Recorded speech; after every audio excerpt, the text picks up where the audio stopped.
അത് ഞാൻ സാധിച്ചു തരാം. 2 ദിവസത്തിനകം ഞാൻ അങ്ങോട്ടെത്താം. അവരെ കൊണ്ട് മറ്റ് ചില കാര്യങ്ങൾ കൂടി എനിക്ക് സാധിക്കാനുണ്ട്.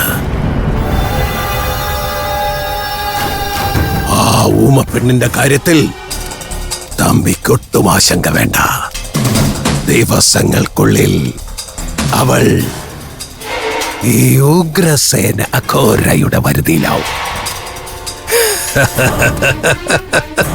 പിന്നെ കാര്യങ്ങളെല്ലാം തമ്പി ഉദ്ദേശിച്ചതുപോലെ തന്നെ സംഭവിക്കും. അതുകൊണ്ട് ധൈര്യമായി പോകൂ. ഇതുവരെ ദേവശക്തിയുടെ പേരിൽ അറിയപ്പെട്ടിരുന്ന ഈ ഭൂമി ഇനി അങ്ങോട്ട് അടക്കി ഭരിക്കാൻ പോകുന്നത് ഈ ഉഗ്രസേന ഘോരയാവും. ഘോരയ്ക്കും ഘോരയെ വിശ്വസിക്കുന്നവർക്കും ഇവിടുന്ന് അങ്ങോട്ട് സമയം തെളിയും. എല്ലാം പറഞ്ഞ പോലെ ഞാൻ വിക്രമനെ വിളിച്ചോളാം. വീട്ടിലേക്ക് വരുന്ന എന്നാണെന്ന് വിക്രമനോട് പറഞ്ഞാൽ മതി. എല്ലാ സൗകര്യങ്ങളും ഞാൻ ചെയ്യാം.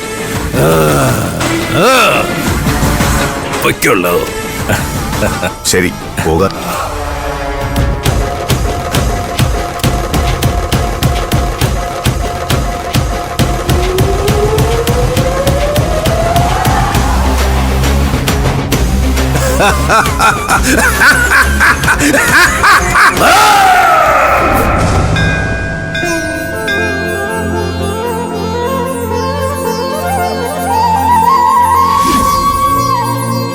ദേവി, എന്റെ അച്ഛന്റെ സമാധാനത്തിനും സന്തോഷത്തിനും വേണ്ടി ഞാൻ ഒരിക്കലും ആഗ്രഹിക്കാത്തൊരു കാര്യം ചെയ്യാൻ തയ്യാറാവുക.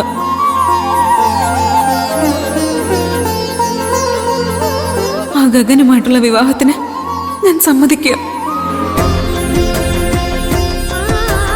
ഈ കാര്യം എനിക്ക് എന്റെ ദേവിയോട് മാത്രമേ പറയാനുള്ളൂ.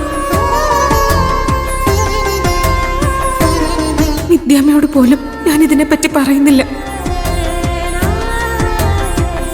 ഒരിക്കലും ഗഗനെ പോലൊരു ദുഷ്ടനെ വിവാഹം കഴിക്കാൻ വിദ്യാമ്മ അറിഞ്ഞ സമ്മതിക്കില്ല. പക്ഷെ എന്റെ അച്ഛന് വേണ്ടി എനിക്ക് തീരുമാനം എടുത്തേ പറ്റൂ. എന്നോട് അപ്രിയൊന്നും തോന്നില്ല.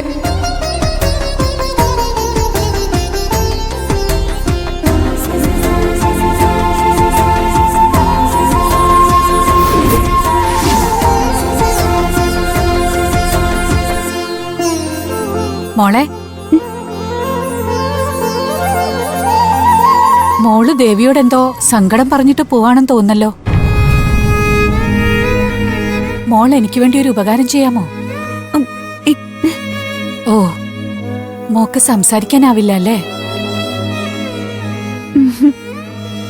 ഞാൻ മോളെ പോലെ ഒരാളെ കാത്തു നിൽക്കുമായിരുന്നു. അകത്തു പോയി തൊഴണം. പക്ഷേ ഈ സഞ്ചിയുള്ളത് കാരണം സ്വസ്ഥായിട്ട് തൊഴാൻ പറ്റില്ല. ഞാൻ തൊഴുതിട്ട് തിരിച്ചു വരുന്നത് വരെ മോള് ഈ സഞ്ചി ഒന്ന് സൂക്ഷിക്കാമോ?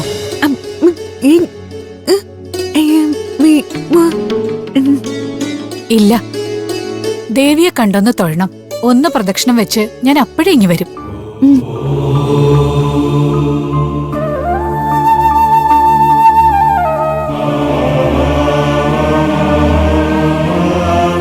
ഇത് നന്നായി സൂക്ഷിക്കണേ മോളെ.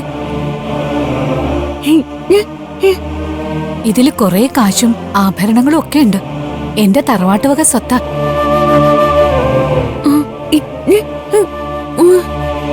എന്തിനാ ഞാനിങ്ങനെ കൂടെ കൊണ്ട് നടക്കുന്നേന്നാണോ മോള് ചോദിച്ചേ?